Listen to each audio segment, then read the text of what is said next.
We have another category of speech acts which is seen as direct or indirect speech acts. In order to understand this, you need to look at two statements at the bottom of your screen. These says, pass me the salt. And the second one is, can you pass me the salt? Just imagine in which situation you would probably say this. You're sitting on a dining table and you're asking one of your family member or the person sitting beside you that pass me the salt, which is probably at a distance from you, and you need that. And there are two ways to say it. Pass me the salt, or could you please pass me the salt? And you decide with yourself that which statement would you use in which situation. The first one, pass me the salt, is direct and it clearly tells the listener what do you want.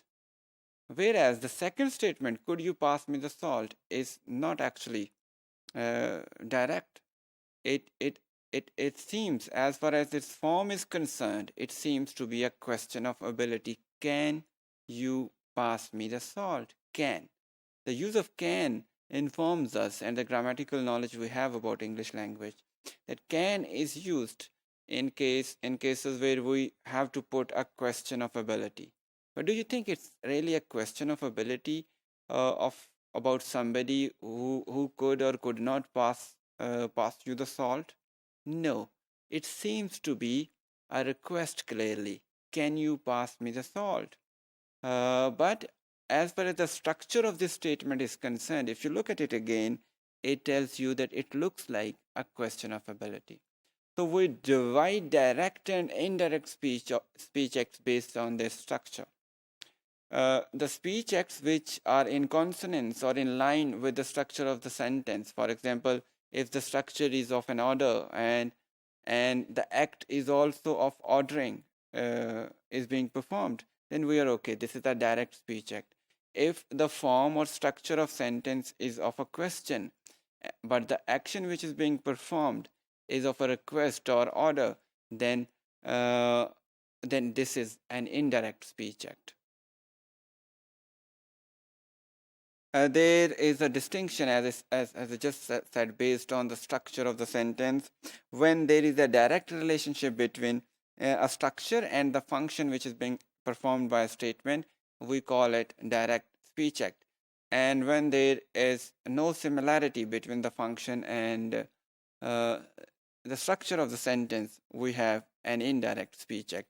And I've just given you the example of pass me the salt and can you pass me the salt. A declarative used to make a statement is a direct speech act, but used to make a request is an indirect speech act. For example, it's cold outside is a declarative. It's a direct speech act when it's being used to convey an information, to declare a certain state of affairs. But when you say it's the cold outside, requesting somebody to give you some clothes to put on, or to switch on a heater inside. You're sitting in a room and you say it's cold outside, and you might request here to somebody who is sitting beside you to switch on the heater. In such situations, we might call this an indirect speech act. Similarly, I hereby tell you about the weather. It's about a statement about the functioning or the state of weather, which is treated as a direct speech act. I hereby request you that you close the door. And here we have a clear request of closing the door, and this could be treated as indirect speech act. Indirect speech acts may be difficult for second language learner. For example, I am a native speaker of Punjabi. When I have to listen to English language, I may, especially when I have to interact with the native speakers, I may find it difficult to understand their indirect speech acts. And most of second language learners or users may confront this problem, especially when they are living in a native country of English speakers. If you look at the statements in front of you, just at the bottom of your screen, This room is a real mess. This seems like a simple statement which tells you tells you about the state of a room which is in a state of mess. But in most of native situations, especially in Great Britain and America, when it is said that when somebody who is inside the room along with you, when he or she says this room is in a real mess, he or she is probably asking for your help to clean up the mess from the room. So, but a non-native speaker might consider this an information about the room or about just a comment, but in fact, this is an indirect speech act in which the speaker is asking for the help to clear the room. Similarly, would you mind helping me move this table? A non-native might say, yes, I do mind, or I don't mind, but it is actually an implied request you to help the person who is asking this to move the table.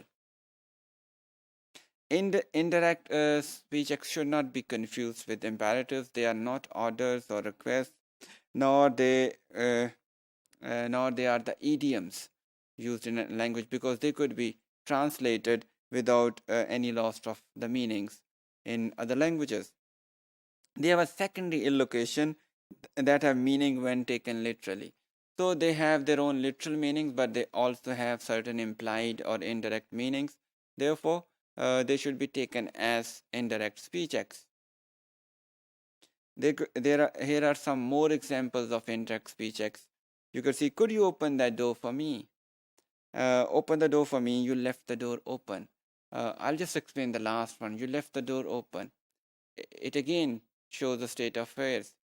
But this may be taken as a request or an order to close the door which you left open. You might have done this in your life as well. You are sitting in a room, somebody comes in, doesn't close the door, and you say generally, अपने पीछे दरवाज़ा देखो, or see the door behind you, or you have left the door open. That actually means please go back and close the door. So this is a typical example and a more elaborative example of an indirect speech act. And such speech acts are usually based on complex social assumptions between the speaker and the hearer. Sometimes when these assumptions work and the speaker and listeners have shared knowledge of the context, indirect speech acts are performed successfully. But when the speaker and hearer have different contexts and they do not understand the assumptions behind speech acts, they may not be successful. One of the most common types of speech acts in English has the form of have an interrogative form. The people do ask things in a questioning way, but they actually convey a request, as in a case of can you pass me the salt. It looks like a question, but it's actually a request. Here are some examples of direct speech act now. For example, you can see, did you eat the pizza? That is actually a question. So it clearly is a direct speech act. Then we have eat the pizza.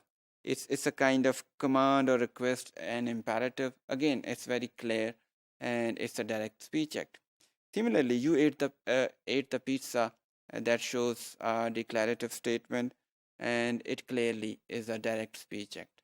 So, dividing speech acts into a direct and indirect speech act is also an important division in the theory of speech acts, and this might help us to understand this further, especially for the young learners who want to look deep into the theory of speech acts.